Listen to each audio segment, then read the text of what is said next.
Baiklah, saat ini saya kembali akan membacakan cerita misteri terkait dengan pengalaman Master Lu Xingyan, yaitu tentang vampir benar-benar ada. Om Awigana-mastu. Seorang murid saya yang bernama Siyi datang mencari saya dan menceritakan mimpi anehnya sebagai berikut. Saya bermimpi berada di dalam kuburan ayah saya. Ayah telah 6 tahun meninggal dunia. Mendadak awan kelabu menutupi angkasa. Halilintar mulai bersautan. Kuburan ayah mendadak retak. Ayah mulai bangkit berdiri dari dalam peti mati. Wajah dan tubuhnya berwarna kuning keemasan. Sinar matanya juga memancarkan sinar keemasan. Saya menjadi takut sekali dan terbangun.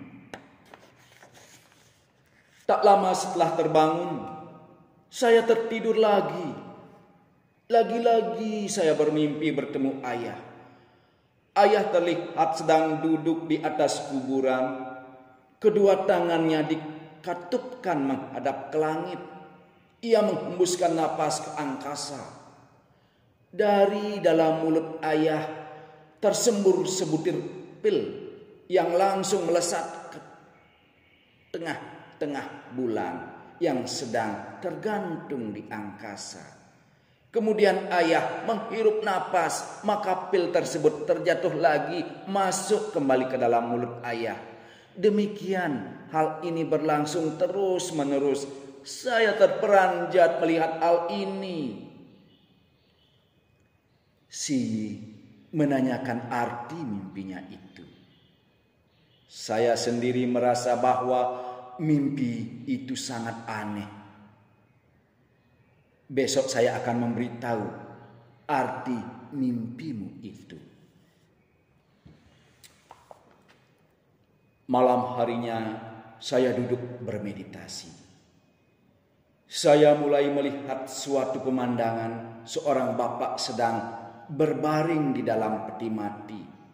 Rambutnya cukup ubanan, merupakan kombinasi rambut hitam dan rambut putih yang saling bercampur aduk.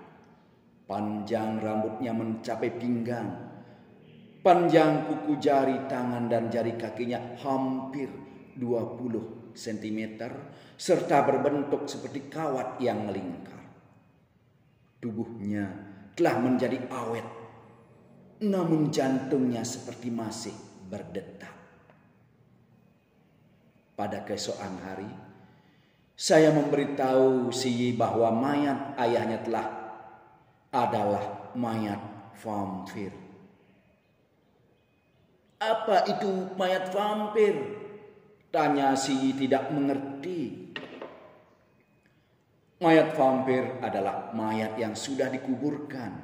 Namun meski sudah bertahun-tahun dikubur, daging tidak membusuk, malah menjadi awet. Rambut dan kukunya masih tetap tumbuh. Mayat vampir itu berbahaya atau tidak? Setahu saya, mayat vampir bisa mengisap semua chi energi dari keturunannya. Jadi nasib generasi penerusnya bisa menjadi sial. Solusi terbaik adalah membuka kembali peti matinya, lalu mengkremasi mayatnya, atau pula menguburkan di tempat lain. Bila memindahkan mayat ke tempat lain, jangan lupa juga menaburkan arak dan bongkahan tanah ke dalam peti matinya sehingga mayatnya bisa lebih cepat membusuk. Siyi mengangguk-anggukkan kepala dan pergi. Tak saya sangka ternyata Siyi juga berkonsultasi hal yang sama kepada ahli feng shui yang dulu telah memilihkan makam ayahnya. Jawaban ahli feng shui itu jauh sekali berbeda dengan jawaban yang saya berikan. Ahli feng shui itu berkata bahwa halilintar yang sedang bersautan adalah pergerakan hawa tanah yang telah tersambung dengan makam si ayah, sehingga nasib mujur telah tiba. Jangan juga menurutnya meniupkan pil menuju bulan dan kemudian menghirup kembali pil ke dalam mulut berarti menelan hawa kemujuran dari matahari dan bulan. Ini adalah tanda-tanda keberuntungan bagi generasi penerus si almarhum. Tinggal dinantikan saja. Siyu ragu. Penjelasan Master Lu sangat berbeda dengan penjelasan Anda. Dia bilang apa? Menurut Master Lu, mayat vampir adalah saya memberi kesialan. Bisa memberi kesialan bagi generasi penerus. Makam dianjurkan untuk dipindahkan. Kurang ajar. Tahu apa dia? Si ahli feng shui menjadi tersinggung. Anjuran untuk memindahkan makam ke lokasi lain berarti lokasi yang dulu telah ia pilihkan tidak tepat. Si ahli feng shui berteriak, "Lu Shengyan, berani-beraninya ia melawanku. Nanti aku beri dia pelajaran. Dia itu penipu. Apa-apaan menyimpulkan mayat vampir. Tanah yang telah kupilihkan tidak mungkin menghasilkan mayat vampir. Ia ingin membuktikan dirinya benar, langsung merencanakan untuk pergi membuka peti mati si ayah si." Si memberitahu saya apa yang dikatakan si ahli feng shui. Saya menyalahkan si Yi. Ini gara-garamu juga. Ahli feng shui belum tentu mempunyai jawaban yang selalu sama. Bila mengundang 10 ahli feng shui untuk melihat sebidang tanah, mungkin bisa muncul 10 macam pendapat yang berbeda-beda. Saya mengatakan bahwa ayahmu telah menjadi mayat vampir. Apakah benar atau tidak? Bisa dibuktikan saat peti mati dibuka. Tidak perlu menyinggung perasaan orang lain. Karena kau memberitahunya tentang pendapat saya, ia menjadi tersinggung dengan tumbuhnya permusuhan darinya. Hidup saya menjadi lebih sengsara. Saya tidak ingin bertarung dengan si ahli feng shui. Namun, untuk sekedar membuktikan kebenaran, saya mencari waktu luang untuk pergi berdua saja dengan si Yi mengunjungi lokasi kuburan ayahnya.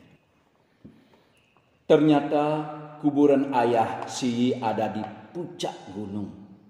Jalanannya agak rusak dan berbelok-belok.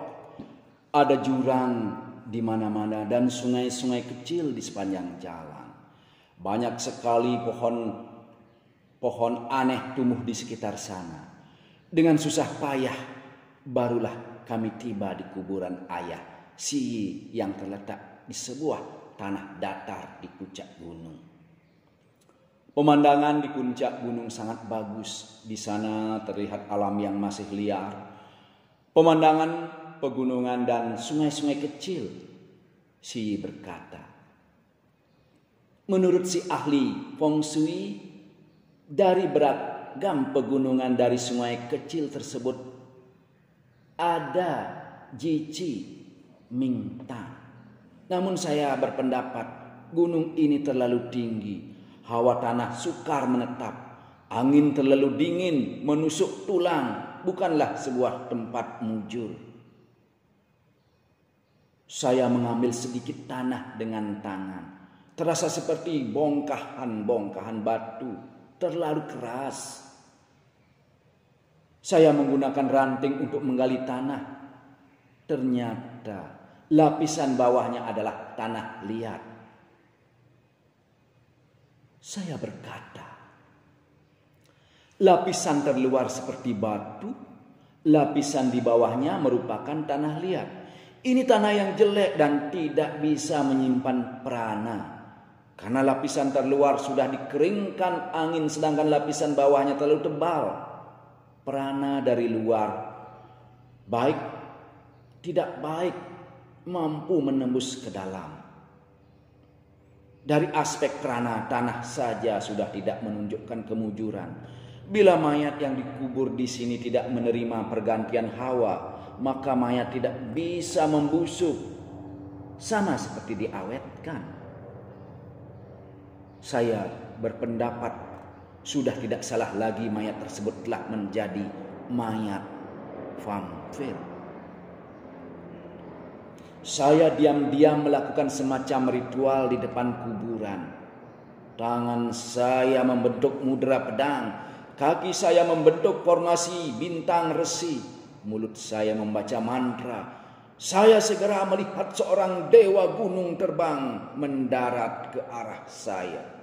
Kedua sayapnya mengepak-ngepak, kepalanya memakai mahkota macan, wajahnya merah dan bertaring.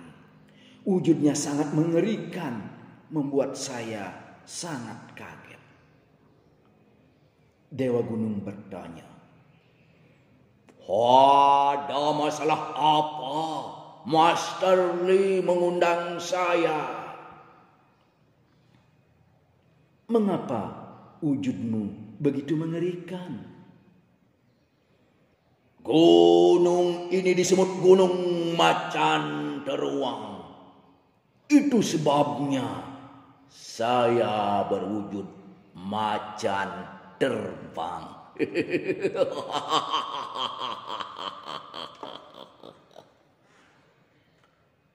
Saya bertanya, "Coba kau lihat, apakah mayat di dalam kuburan ini merupakan mayat vampir?"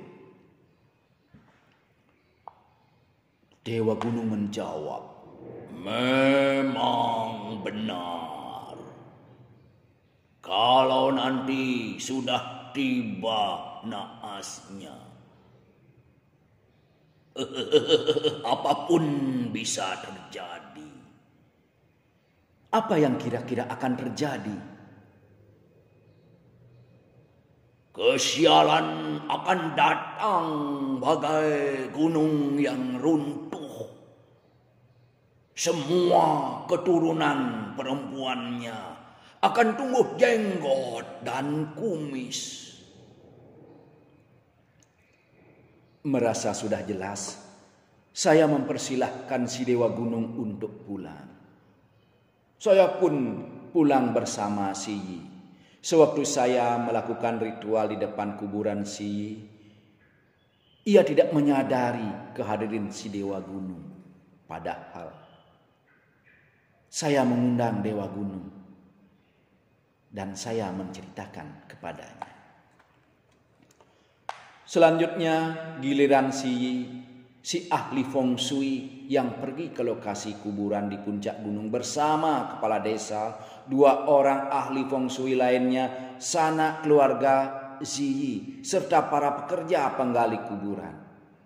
Saya pun diundang untuk pergi bersamanya. Namun karena saya tidak ingin bersaing dengannya, saya batal ikut.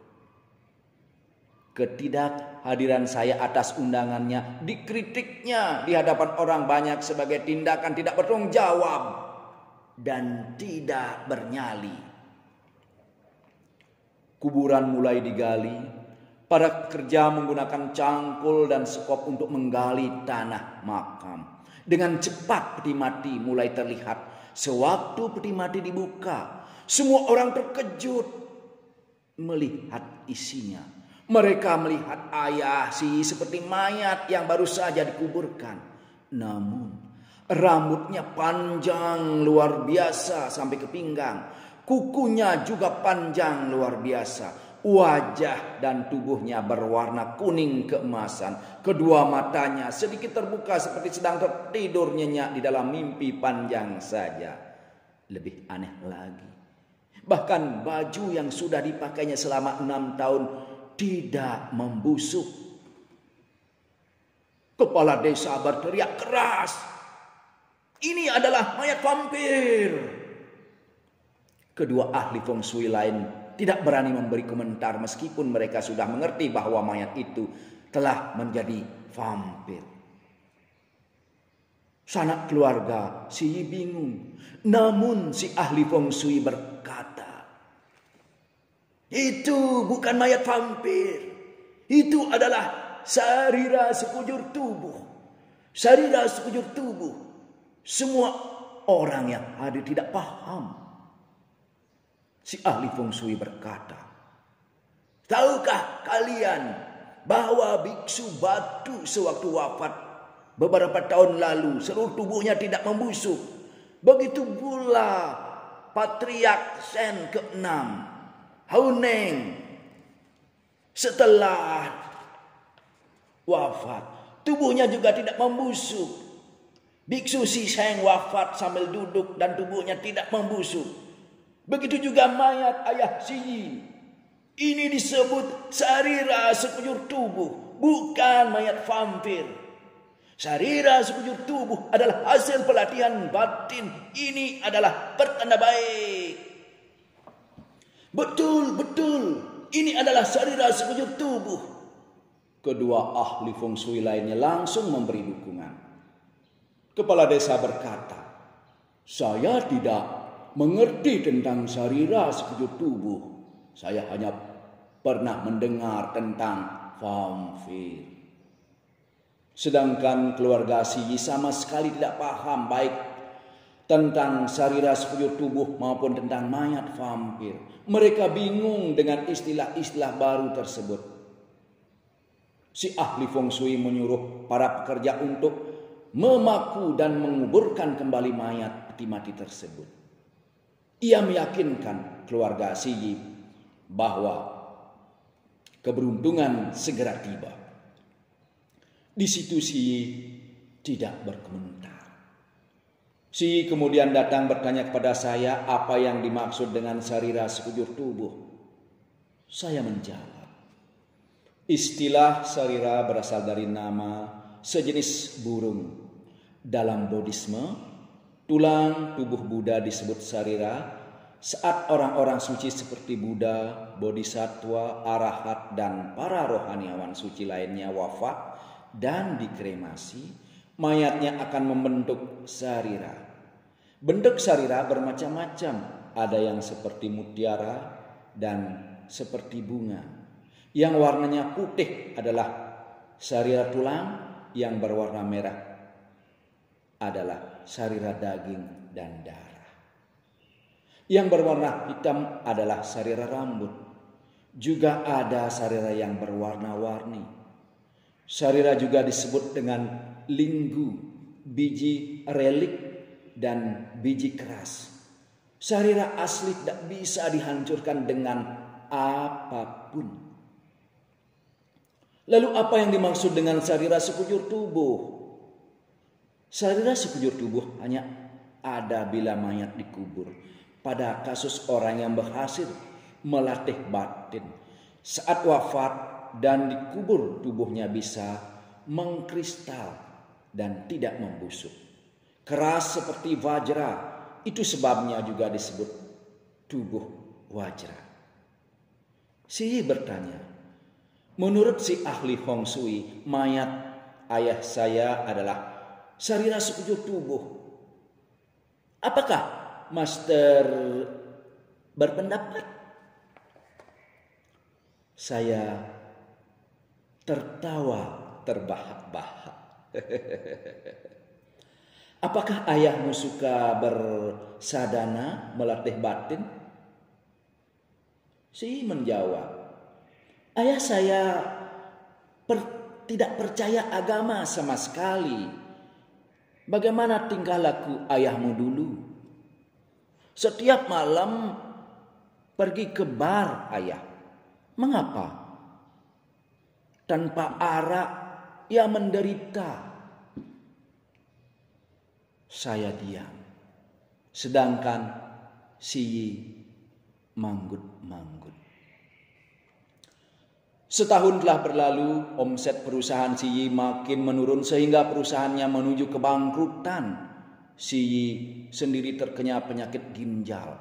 Seluruh anggota keluarga Si Yi, tua maupun muda, terjangkit penyakit aneh.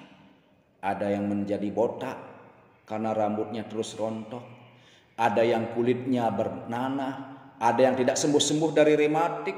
Ada yang mengalami radang sendi, ada yang mulutnya mengeluarkan bau aneh, ada yang sangat kurus bagaikan kekurangan gizi, ada yang justru mengalami kelebihan berat badan secara ekstrim. Ada yang mengidap batu empedu, ada yang terkena tumor lever, dan yang paling aneh adalah seluruh anak perempuan keluarga Si Jadi berkumis dan berjenggot. Bahkan kaki mereka pun tumbuh bulu lebat. Ini membuktikan ucapan si Dewa Gunung. Pada suatu malam, Si Yi tergesa-gesa datang mencari saya. Ada masalah apa? Saya bertanya. Seluruh anggota keluarga Si terkena serangan hawa hitam di wajah. Mohon Master menolong kami. Mengapa baru sekarang mencari saya? Saya menyalahkannya. Si mulai bercerita. Seorang anak yang paling kecil dalam keluarga kami terbangun di suatu tengah malam. Samar-samar ia melihat di dalam kamar tidur ada sesosok bayangan hitam. Sewaktu bayangan hitam itu berjalan terdengar suara cik cik cik. Dari perawakan dan bentuk wajahnya dapat diketahui bahwa bayangan hitam itu adalah almarhum ayah saya. Bayangan hitam ayah bergerak mendekati tempat tidur dan mendekatkan wajahnya ke wajah anggota keluarga lain yang sedang tidur. Lalu ia menghisap hawa mereka sampai berturut-turut 3 kali. Anak kecil itu sangat ketakutan dan tidak berani berteriak. Ia hanya bisa menutupi wajahnya erat-erat dengan selimut, menahan napas dan tidak bersuara. Setelah suara dan napas dari bayangan hitam itu menghilang, barulah ia berani membuka selimut. Awalnya anak ini tidak berani bercerita, tapi akhirnya ia tidak tahan lagi untuk menceritakan kepada kami. Kami sangat terperanjat mendengarnya, tetapi tidak tahu harus berbuat apa.